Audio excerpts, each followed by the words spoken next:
repeated the same process, the conclusion is supposed to be the same. There should be no room for doubt, because we are on the third-party fact-checking platform, program with Meta, for example.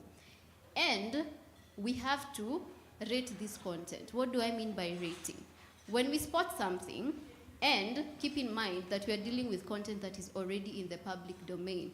So we do not fact-check anything in your WhatsApp, Telegram, anything that is end-to-end encrypted. So it has to be, number one, public information.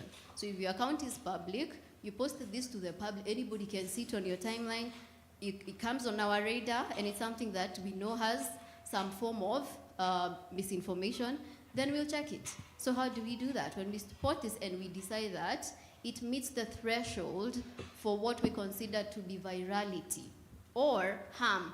One, because sometimes people say things that are not necessarily harmful, but they are not true. So we don't fact check everything. So there's nuance to this. That is what I meant by we have some principles that we work with. So when we might find something and we say, okay, this is something that is worth checking, then what do? We check the threshold, see where else it's been shared, because more often than not, when something is shared in one platform, it will end up on another. So even if we can trace it back to, say, one user on X, then even if this person is called out, for example, and they delete it, it's already elsewhere with a different audience. So we still have to go ahead and do this. So when we debunk this, when we do our article, explain that this is how we arrived at the conclusion that this was false, this was misleading, this was missing context, this is partly false, this is altered, this is AI generated. So these are all the ratings that we apply. So they're different depending on what we are working with. And misinformation is always within context. What is happening? And now what are people saying about what happened? So now when we actually now debunk this, we have access to, Meta gives us access, we now rate this post. I'm not sure whether all of you or some of you have, maybe you've rated some of you, I don't know. You've come across a post on your timeline where you see a warning that this post contains misinformation or some false information. That's what we do, that's our work.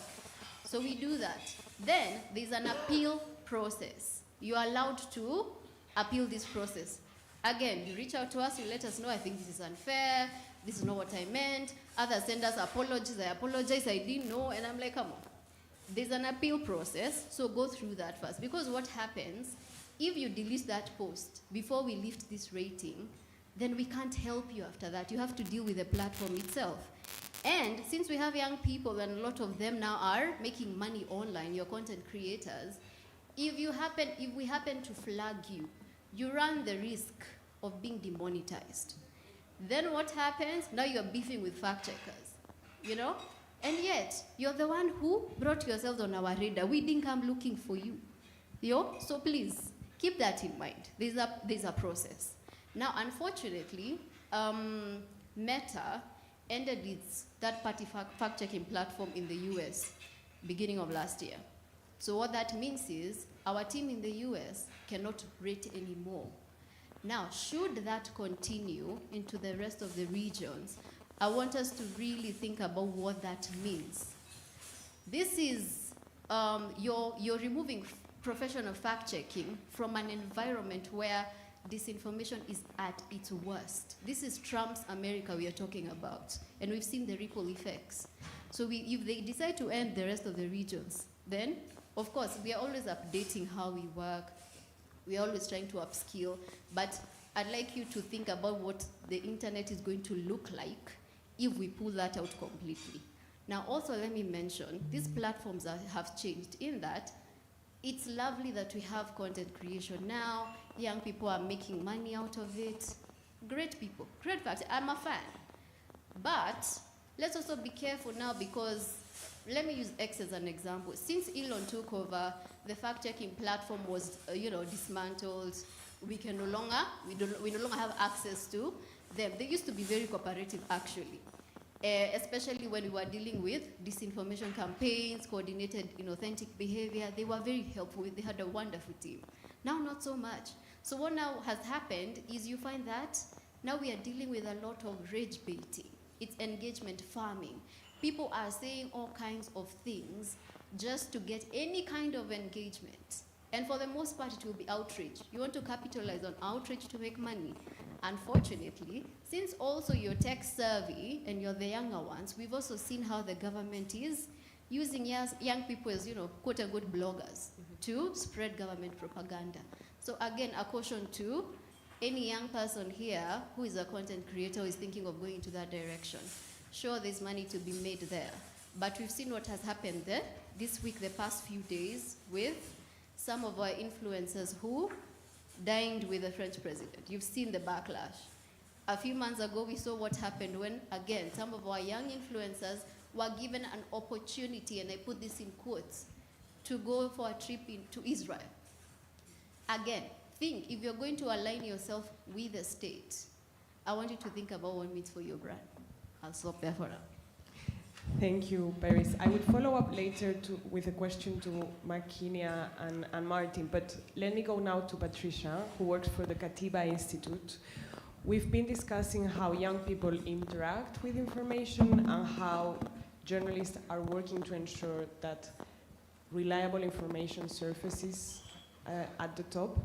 But there is an equally vital part of this puzzle, which is how do we empower youth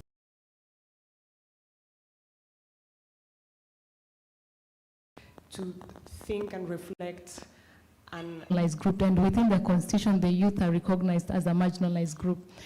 So that idea of now public education and creating constitutional literacy seeks now to empower the youth to understand first of all to understand the law itself and their rights, and then now to give them tools that they can actually use to be more involved in governance, to be more involved in getting information, and to actually also make their own leaders accountable. Key to this, we have been using, for instance, a project on using access to information as a civic tool. In Kenya, we have the protection of the right to information in the Constitution. Then we have the Access to Information Act, which now really has not been, and I could say even the Constitution itself have not been decentralized as far as information being all the way to the communities. Why we were coming up with this idea, or rather initiative, is so that we can now get the people not only to understand, but also to get them to understand that the youth themselves are their own agents for change. Then we not only train them about the law and their rights, but also get them to actually interact with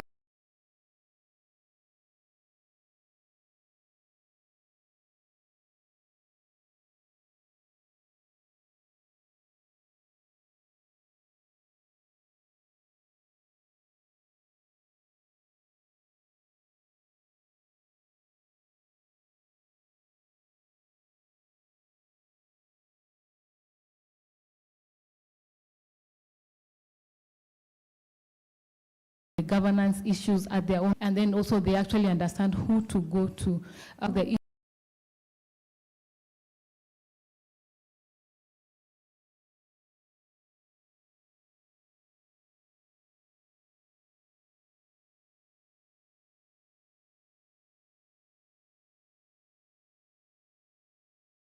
Based on that now, the youth are actively, and even general public is actively now understanding questions to ask their own leaders, and then they actually pursue them with the respective offices. Of course, we are in a situation where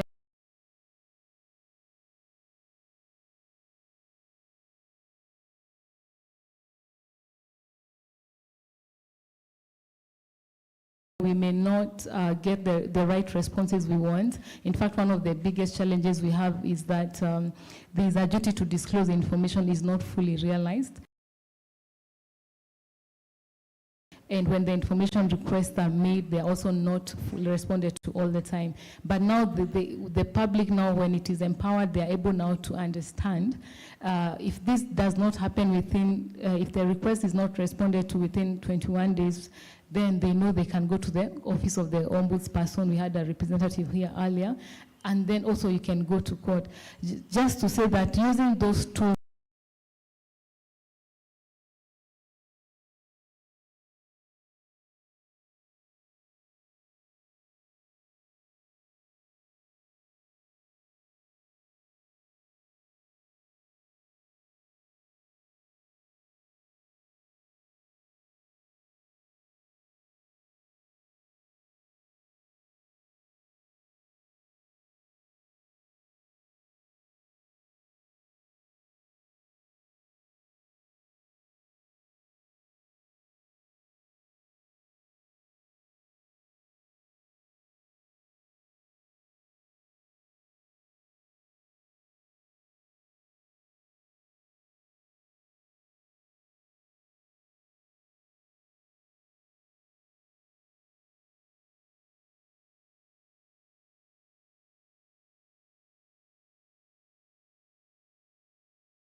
government, and there was some information that was sought to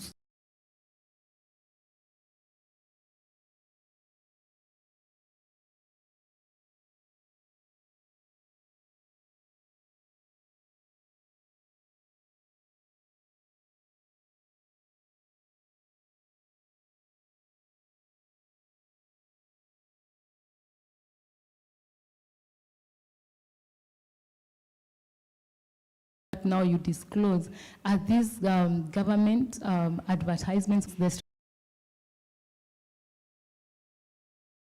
against public participation, where journalists, when they ask questions, sometimes they are stifled or makes them difficult for them to ask information, and there's such a case we are defending a specific journalist against that. We also challenge instances where government has tried to ban coverage by media, and this coverage is when the youth, largely the youth, went out to protest, and where government now tries to actually now do ban the live coverage of protests, which is essentially failing to support the people who are protesting, which is a protected right. In addition to supporting the youth, we've also been giving them skills on how to monitor and read legislation that is coming from parliament, so that they can understand what does this law mean to you. You may find sometimes a law or a government policy seems harmless, but if you read it in a certain way or you give it through the constitutional lens, you're able to see this means this for the youth, this means for the media. So we are able to support them to understand, to interact with the laws, so that they can challenge laws or bills that are proposed in parliament and challenge them where they are unconstitutional. And this especially has been critical for us in terms of laws that are being enacted to curtail freedom of expression, and we've seen this in terms of the cyber crime laws. We currently have a bill called the Artificial Intelligence Bill. I welcome you to go and look at it. It has questions that we can see, and I think for us the problem is that we see a lot of that has been towards stifling freedom. And lastly, one of the things we are also empowering young people, and especially young people, is on public participation, so that they can actually understand the governance process, and now they are also able to challenge, to participate in governance processes. What you see in the media, the youth actively questioning bills in parliament. There's a time they said when with the finance bill, now you see people breaking down information to be consumed by different audiences. And this is because now when people understand that it is important for them to look at outcomes from parliament, they now actively participate, and they're able to challenge government propaganda, because we have bloggers who are given work to counter information, but then also the youth are able to interact with the laws directly, and are able now to actually counter that propaganda. Thank you. Thank you, Patricia. I think, this was all very, interesting, very complimentary, but I think what we all agree is that societal resilience is a necessary precondition for information integrity, and this is something that is well reflected in the OECD recommendation on information integrity, where we have a specific policy cluster looking at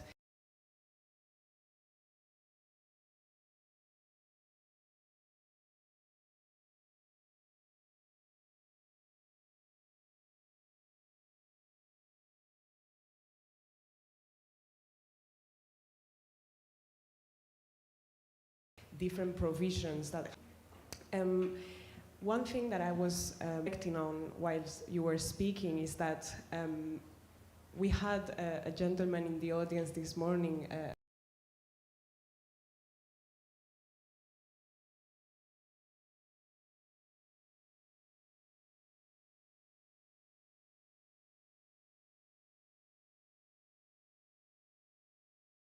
a young audience member who said that he wanted, his dream is to become a journalist, but that now he had doubts due to the rise of artificial intelligence. And I am sure he's not the only one here who had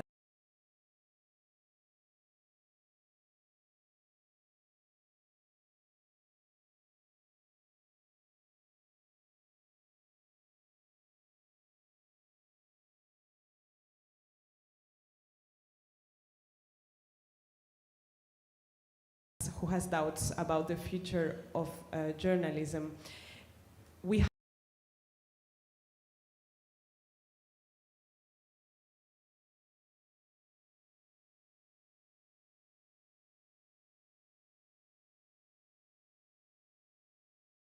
have 2 minutes. You have 2 minutes.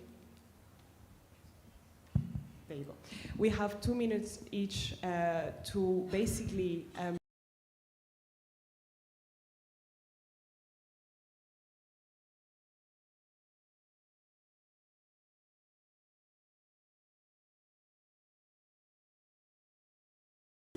what would be the key message that you would share with young people listening to us today in the room and online? And after that, maybe we can open the floor for questions, because I'm sure we will have many. So maybe, Martin, you can start. So first, there's something I would also like to comment before I go.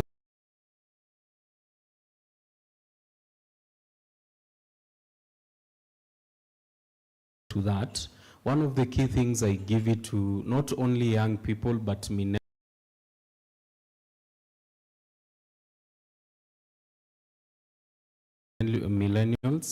I think right now there's a negotiation of trust depending on where the information is coming from. People are questioning. Due to that availability, I think people are now questioning if they see something is not right. And I'll give an example of Kenya. During the recent IBC registration, there was a time people noticed while the registration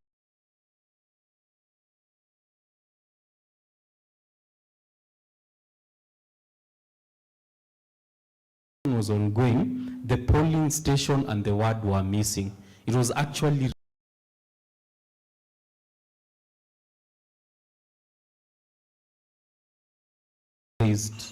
and IBC also responded and explained. I think we're in a position whereby if you look at the Finance Bill 2026,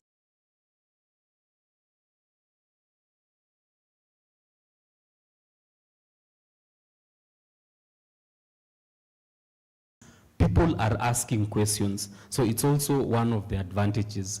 Now,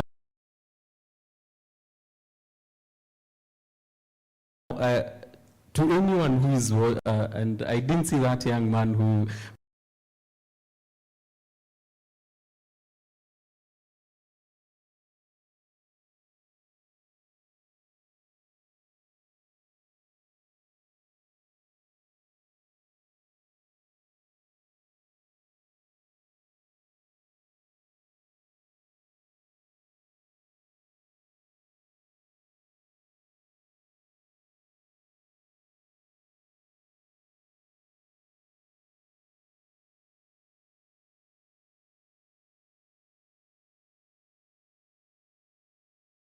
questioned about the journalism, but I would say responsibility. And by power, I mean social media power, to verify information.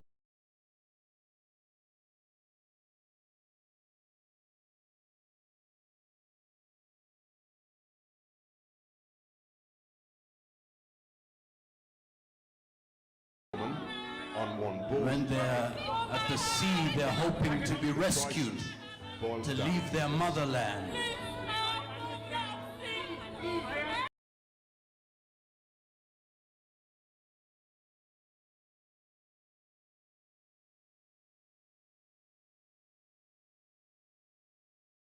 Information. Let's not be those WhatsApp aunties and uncles, you know, because the opposite of that bears real life consequences, especially during elections, during protest, during campaigns like femicide, you know. For young people, let's normalize verification before sharing content. Thank you. Thank you so much, Makinia. I want to continue from where Betty has left. Yes, when you're dealing with information as young people, we need to actually pause before we share anything. As much as you know, okay, yeah, I know this, I'm an expert on that. Please read, understand before you share it. Sometimes we share, but it becomes really a problem. So for information integrity to really work, we need to bring everyone on the table, right? We need to all work together. So educators, media houses, technology, firms, and all that, we need to all be in the same space. So if we just working as fact checkers to release the information out, but people online are actually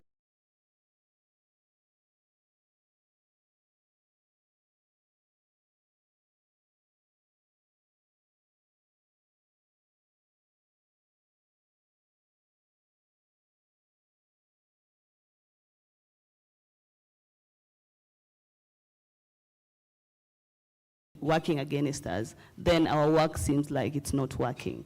But what you're going to give us, yes. What I mean is, if you share information that is false, and you are an influencer, and you stick to that information, your followers will actually believe you.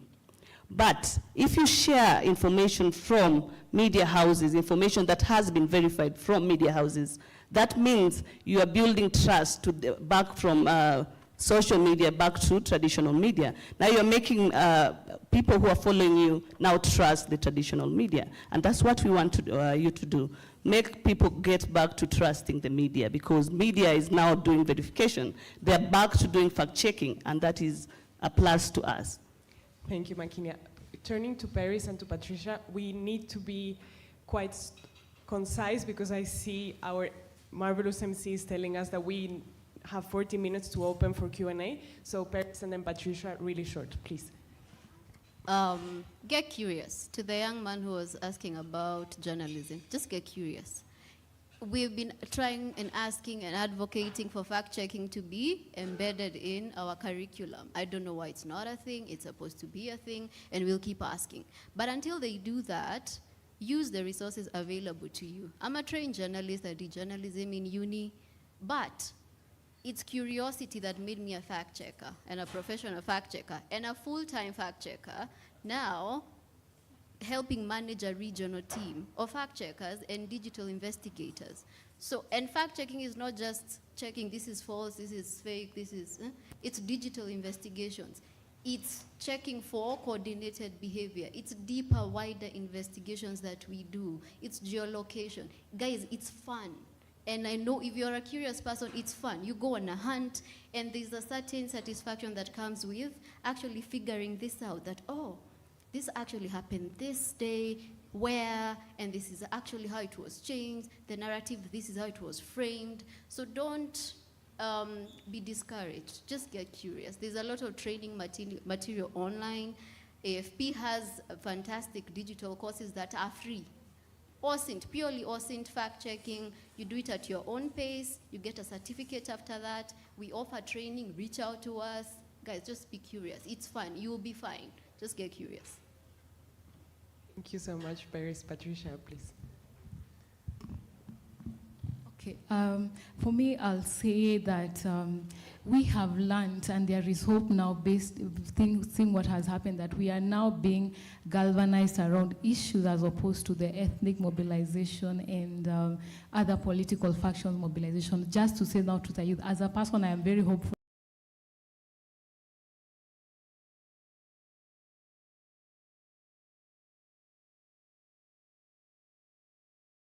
for Kenya and Africa because of our young. Information that can shape our democracy, affirming narratives is there. It's for us to interact with it and shape the conversations online. And we have seen we can actually challenge political messaging that does not actually reflect the true situation. And especially now that we have an instance where there's a war on numbers from the government itself, then we are the people who will actually counter those false narratives about the situation on the ground, because the information is there for us to interact with it. And also we are the ones who will ultimately defend our own information space and freedoms. Thank you. Thank you so much, Patricia. I think we can open the floor for questions. I already see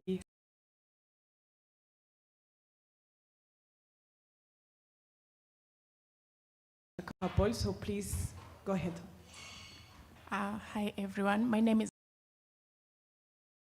Irene Onyango, a court reporter. Now my question goes to Ms. Paris.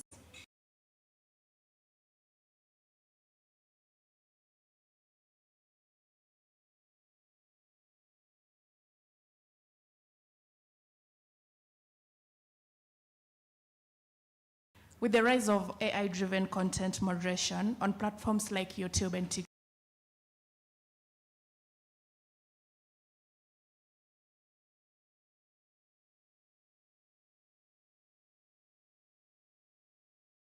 TikTok, genuine live streams are sometimes incorrectly flagged as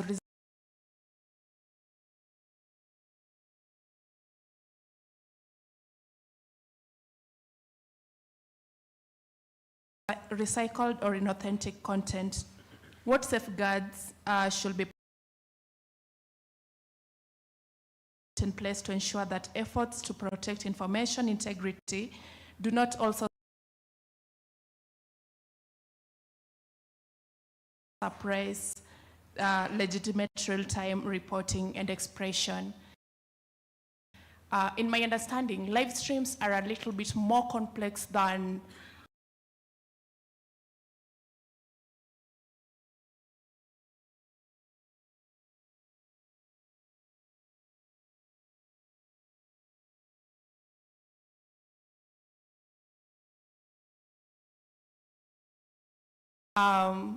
published stories. So these are a bit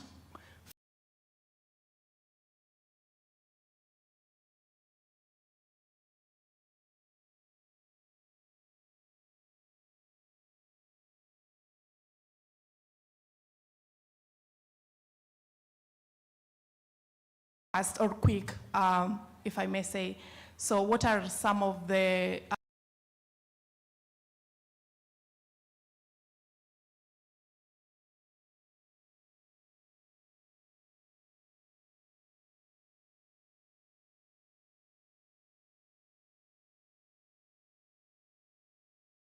safeguard measures you as fact checkers are putting in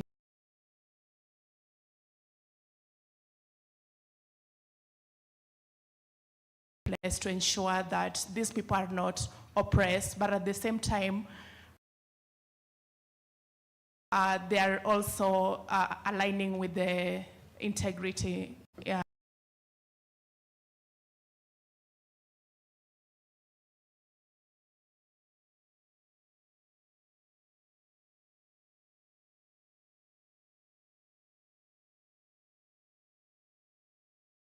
of information. Thank you.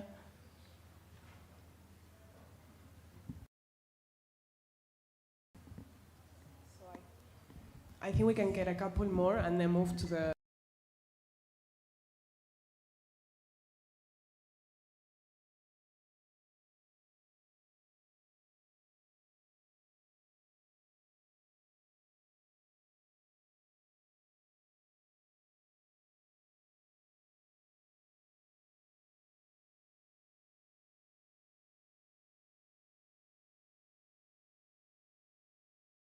to the answers.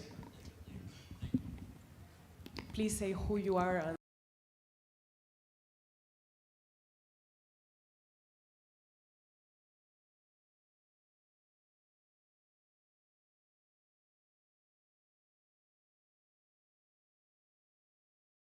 who your question is directed. Okay, my name is Mark Ambitho. I'm a researcher within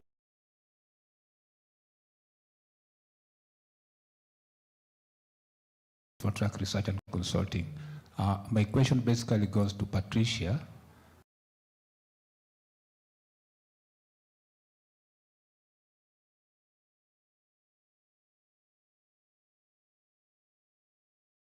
Because she has an organization that is founded by my friend Yashpal Gai.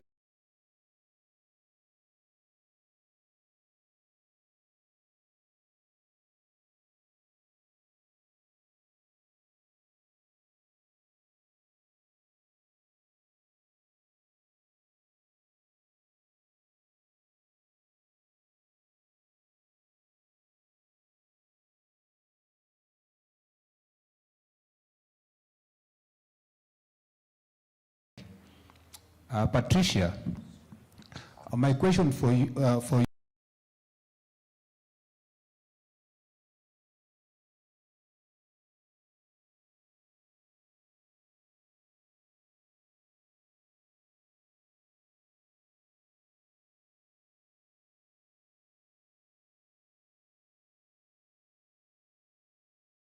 promoting information targeted for youth is basically that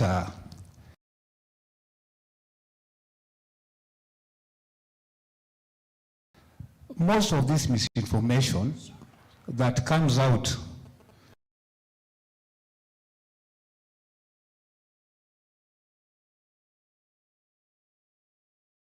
is normally information that actually has been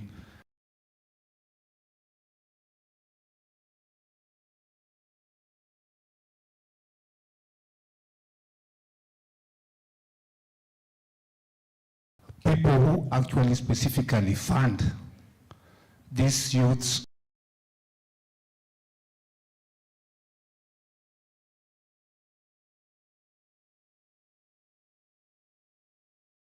or maybe the people posting the information to discredit people, especially during the election.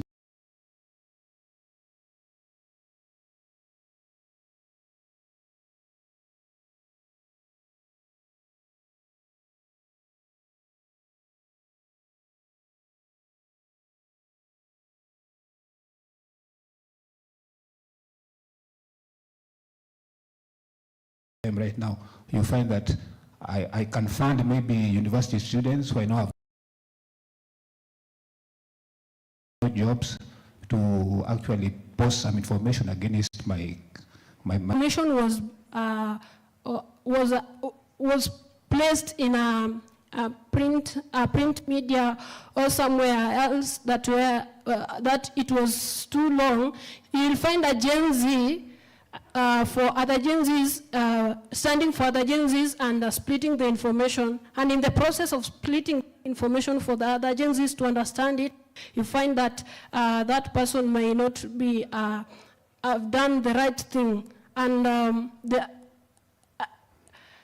have not done the right thing for the information to reach those people. So they will just pick the information because they don't want the long information that it is being produced there. So I think when the Gen Zs are being included, they have been included in this, in the process of producing the content and everything. I think we'll be at the very, very best position of consuming the right information and doing the right thing and stopping this nonsense called disinformation and in misinformation thing.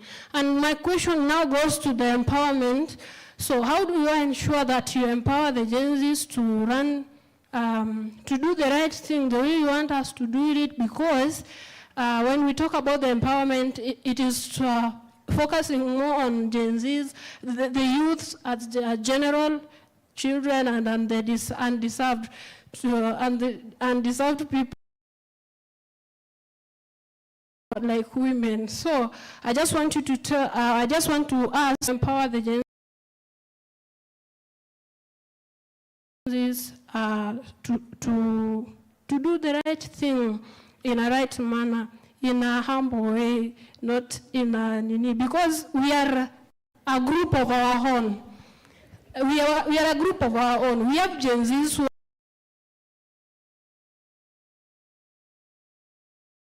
have gone to school wenye hawajaenda. Kuna wenye this time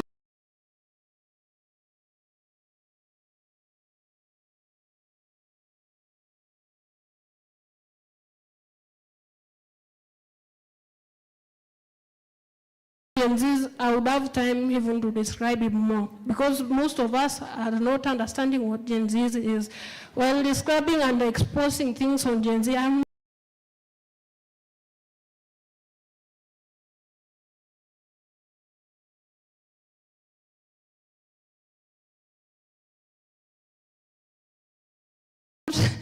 not listening it. Like, kuna tu venye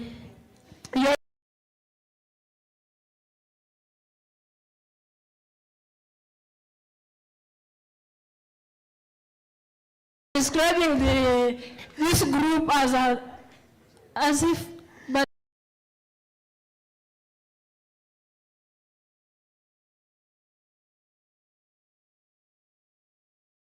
we have our own characteristic, but one language, I'm telling you.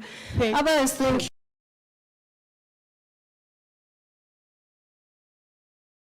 you. Thank you so much. I have a question. The last one. Yes, it it's needs very to short. be good. Yes. Thank you.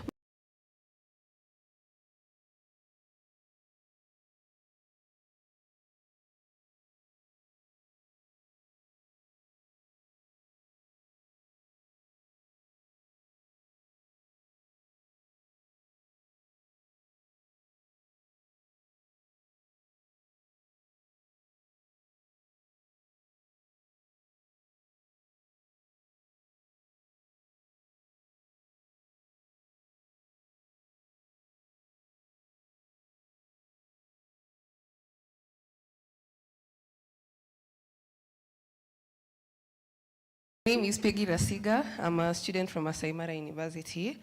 The rating, and I'm speaking from experience, is once they do the rating fitting, and I'm speaking from experience, is once they do the rating for you, what these platforms do, they reduce the visibility and even the monetization goes down.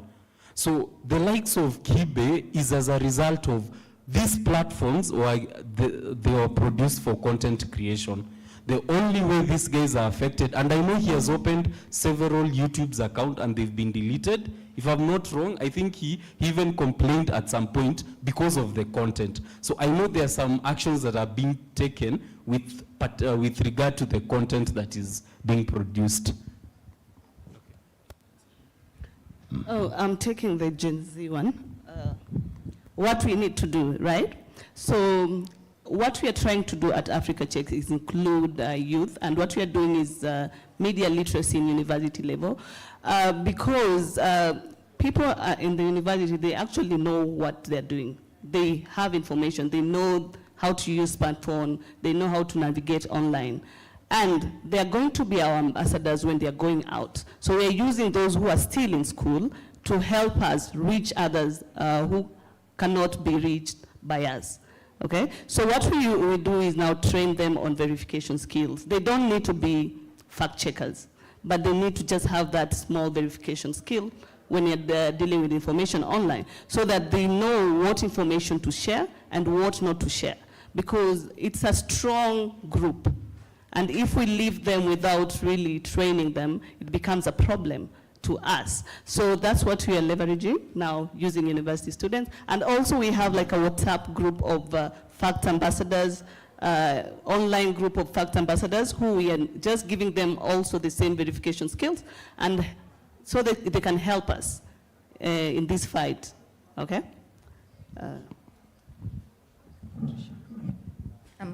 Sorry, Patricia, if you allow me to also just answer on the Gen Z and what we're doing about them. I think for media, especially legacy media, we need to go where the audiences are. Today, the audiences are on social media.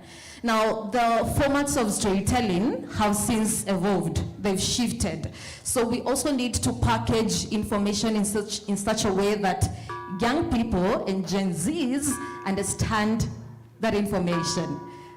That's either could be short videos, explainers, data visualization, graphics, and stuff like that.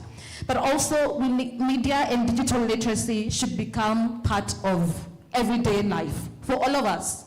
So the onus is on us as gatekeepers and as stakeholders to equip Gen Zs or young people. Imagine they do what they do with the limited resources that they have. Now imagine if they were equipped with the right tools, the right methods, the right skills, they're going to do some very next level stuff.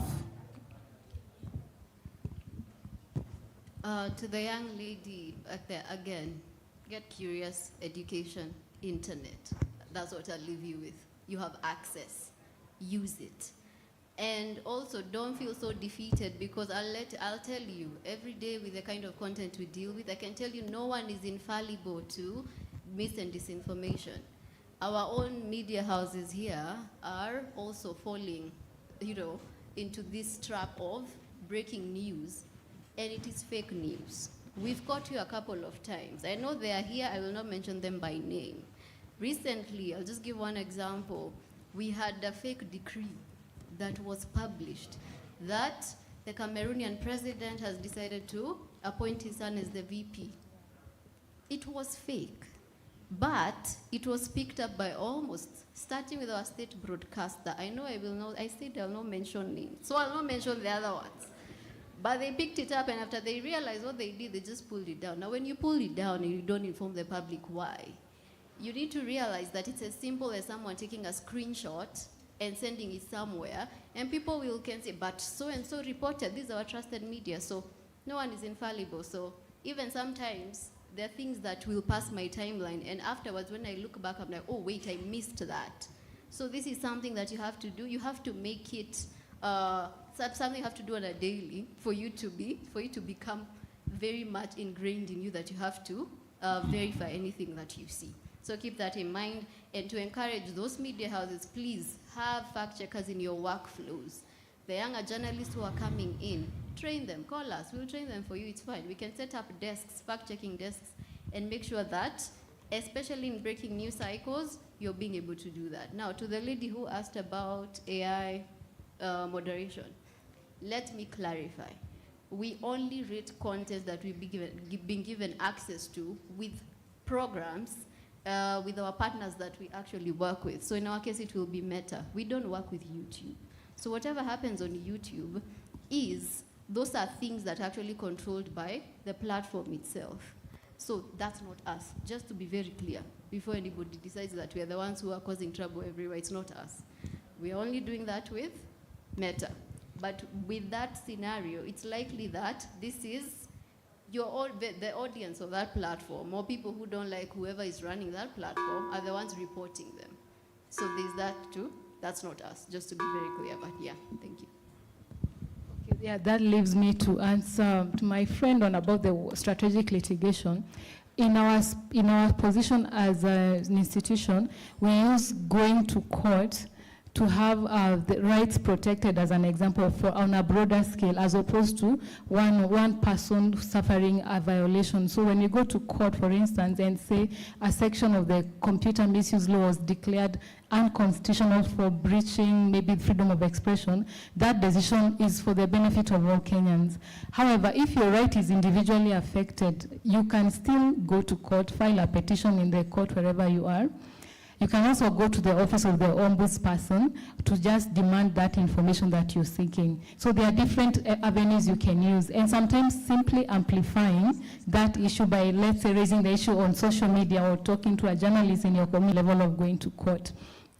And also the question about freedom of expression and how use of information to vilify maybe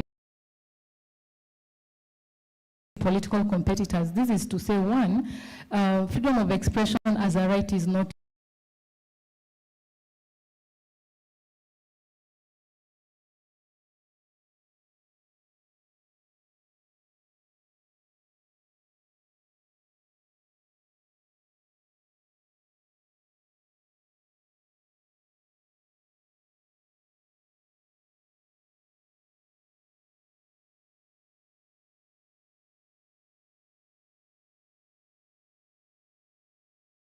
inciting, maybe incitement against an ethnic community or individuals, or incitement of violence against any of those grounds of discrimination. And that's why the law will put that limit. However, the limit has to be also provided by the law.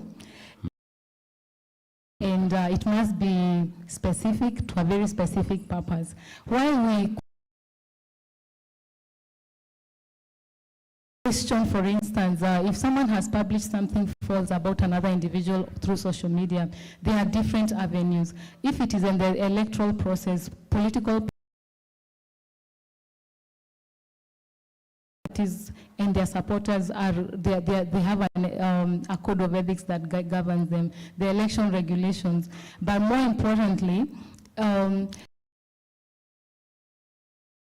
we also have civil actions. You can, if there's an issue of character damage or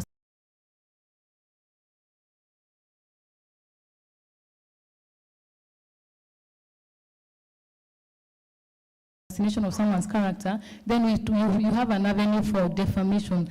Why we don't support certain prosecutions, for instance, if, let's say, a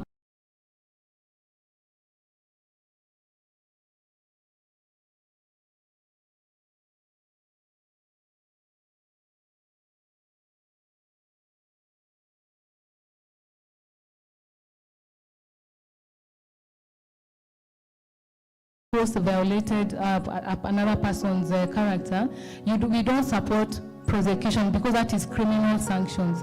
This issue can be addressed through the civil actions like damages and other remedies, because we look at the broader aspect.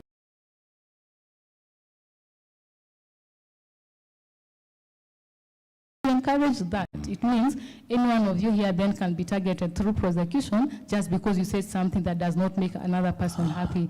And for public officers,